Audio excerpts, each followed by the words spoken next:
Bismillahirrahmanirrahim. Assalamualaikum warahmatullahi wabarakatuh. Izin perkenalan, nama saya Anissa Devisa Putri, NPM 1906154. Di sini saya akan memaparkan sebuah resume mengenai struktur sistem pakar. Oke, langsung saja. Yang pertama, pengertian sistem pakar. Sistem pakar adalah suatu program komputer yang mengandung pengetahuan dari satu atau lebih pakar manusia mengenai suatu bidang spesifik.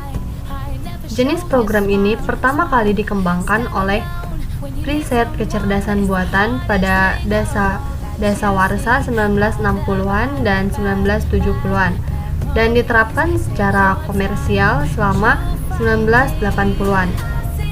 Bentuk umum sistem pakar adalah suatu program yang dibuat berdasarkan suatu set aturan yang menganalisis informasi, biasanya diberikan oleh pengguna suatu sistem, mengenai suatu kelas masalah spesifik serta analisis matematis dari masalah tersebut. Tergantung dari desainnya, sistem pakar juga mampu merekomendasikan suatu rangkaian tindakan pengguna untuk dapat menerapkan koreksi. Sistem ini memanfaatkan kapabilitas penalaran untuk mencapai suatu simpulan. Sistem pakar memiliki kemampuan untuk merekomendasikan rangkaian tindakan atau behavior pengguna untuk dapat menjalankan sistem koreksi yang tepat dan akurat, di mana sistem ini juga memanfaatkan kapabilitas proses penalaran untuk dapat mencapai hasil simpulan berdasarkan data dan fakta yang ada. Pada dasarnya, sistem pakar diterapkan untuk mendukung aktivitas pemecahan masalah. Beberapa aktivitas pemecahan masalah yang dimaksud yaitu yang pertama ada interpretasi, yaitu membuat simpulan atau deskripsi dari sekumpulan data mentah, pengambilan keputusan dari hasil observasi termasuk pengenalan ucapan, analisis citra, interpretasi sinyal, dan lain-lain. Yang kedua yaitu prediksi, memproyeksikan akibat-akibat yang dimungkinkan dari situasi-situasi tertentu. Contoh prediksi demografi, prediksi ekonomi, dan lain-lain. Yang ketiga yaitu diagnosis, menentukan sebab malfungsi dalam situasi kompleks yang didasarkan pada gejala-gejala yang teramati, diagnosis medis, elektronis, mekanis, dan lain-lain. Yang keempat yaitu perancangan, itu menentukan konfigurasi komponen-komponen sistem yang cocok dengan tujuan-tujuan kinerja tertentu yang memenuhi kendala-kendala tertentu. Contoh perancangan layout sirkuit bangunan. Selanjutnya yaitu perencanaan, merencanakan serangkaian tindakan yang akan dapat mencapai sejumlah tujuan dengan kondisi awal tertentu. Contoh perencanaan keuangan, militer, dan lain-lain. Selanjutnya yaitu monitoring, yaitu membandingkan hasil pengamatan dengan kondisi yang diharapkan. Contoh computer aided monitoring system. Selanjutnya debugging, yaitu menentukan dan menginterpretasikan cara-cara untuk mengatasi malfungsi. Contohnya yaitu memberikan resep obat terhadap kegagalan. Selanjutnya instruksi, yaitu mendeteksi dan mengoreksi defisiensi dalam pemahaman domain subjek. Contoh, melakukan instruksi untuk diagnosis dan debugging. Dan yang terakhir yaitu kontrol, yaitu mengatur tingkah laku suatu environment yang kompleks. Contohnya yaitu melakukan kontrol terhadap interpretasi, prediksi, perbaikan, dan monitoring kelakuan sistem.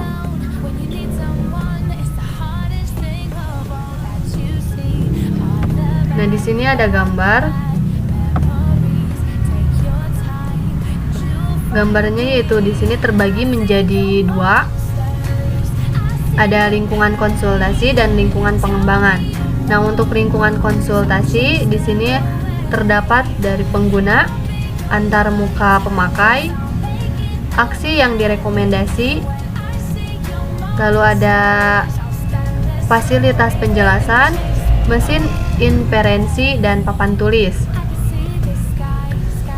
Nah, yang kedua ada lingkungan pengembangan, isinya terdapat basis pengetahuan, yaitu ada dua, fakta dan aturan. Selanjutnya ada fasilitas penjelas, lalu ada pengetahuan pakar, dan knowledge engineer.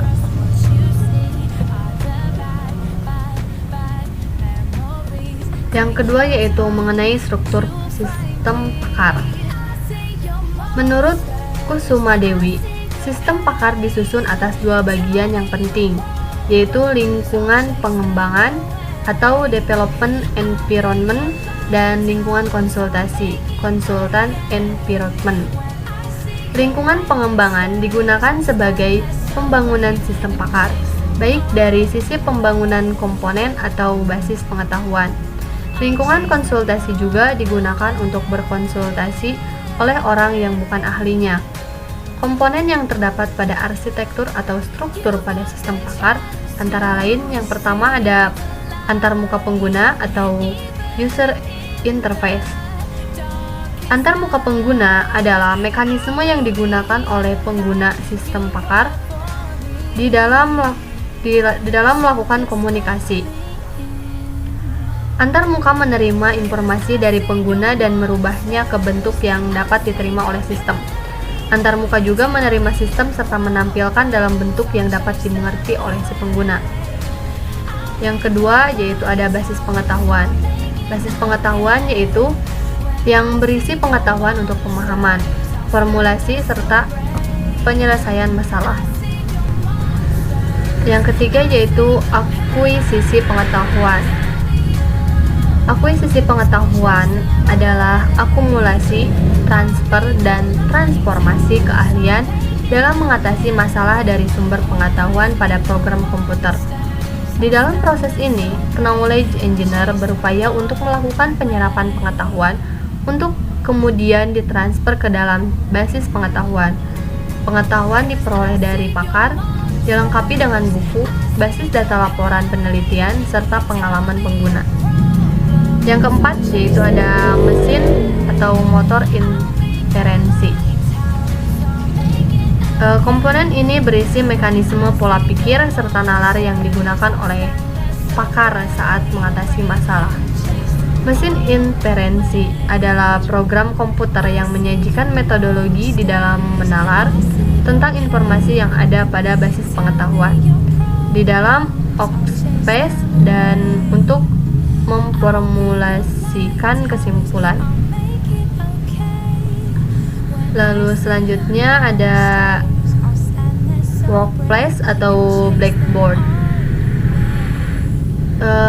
Blackboard adalah area dari kesatuan memori kerja yang digunakan sebagai perekam kejadian yang sedang berlangsung di dalamnya, termasuk keputusan sementara. Yang keenam yaitu fasilitas penjelasan. Fasilitas penjelasan adalah komponen tambahan yang akan menambah tingkat kemampuan sistem pakar yang digunakan untuk melakukan pelacakan respon serta memberikan penjelasan tentang kelakuan sistem pakar secara interaktif dengan pernyataan. Yang ketujuh yaitu perbaikan pengetahuan. Pakar juga memiliki kemampuan untuk melakukan analisis serta peningkatan kerja dan kemampuan untuk belajar dari kinerja itu. Kemampuan itu penting di dalam pembelajaran yang terkomputerisasi, menjadikan program yang dapat melakukan analisa karena kesuksesan dan kegagalan yang dialaminya, dan melakukan evaluasi apakah pengetahuan yang telah ada masih cocok digunakan di masa yang mendatang. Sumber materi yang saya dapatkan dikutip dari beberapa website, Yang pertama dari https://id.wikipedia.org, yang kedua https://www.weschool.id, yang ketiga https://www.dosenpendidikan.co.id, dan yang terakhir https://www.sekawanmedia.co.id. Sekian pemaparan dari saya. Mohon maaf bila ada kesalahan dan kekurangannya. Wabillahi taufiq wal hidayah. Wassalamualaikum warahmatullahi wabarakatuh.